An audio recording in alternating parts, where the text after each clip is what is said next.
Hello, this is going to be a heads up for anyone who's getting Metal Gear Solid 3, the remake as such.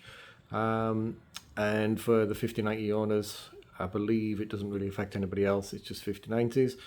The issue you can see on screen, all this flickering and stuff, is something which became apparent in Mafia Old Country.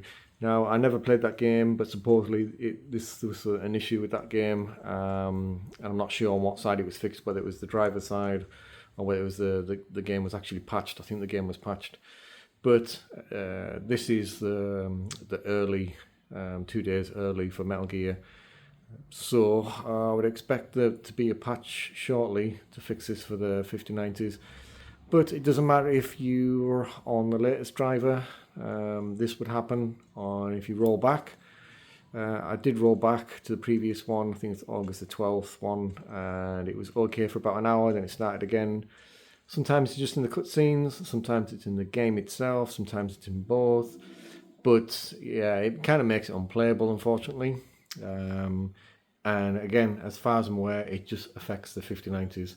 Doesn't matter what setting you change or anything, it's something which has to be patched. And it's something to do with Unreal Engine 5.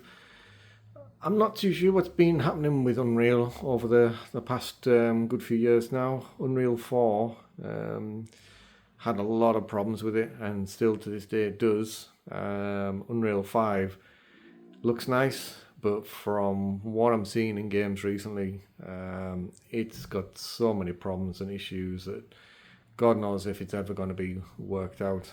But doesn't remind me of Unreal from the good old days, where fair enough, just about every game ever made was using like Unreal 3 and stuff like that. But I don't remember these kind of issues that I had with 4 and 5. I actually think 5 has probably been the worst one, considering how long, like the time frame, the amount of issues it's had already. But anyway, it is what it is. Just gonna have to wait for a patch. But again, this is the problem with these early, you get to play it early kind of thing. Yeah, a bit of a guinea pig. So any kind of issues that you have, obviously they'll monitor forums and stuff, and then take that feedback and then try and rectify what problems they come across. So it's nice you get to play it early. You do pay for playing it early, but you also pay the price of having to put up with glitches and issues and stuff. So yeah, if you have got a 5090, you get this. It's not your card, don't worry. It is the game itself. Anyway, bye.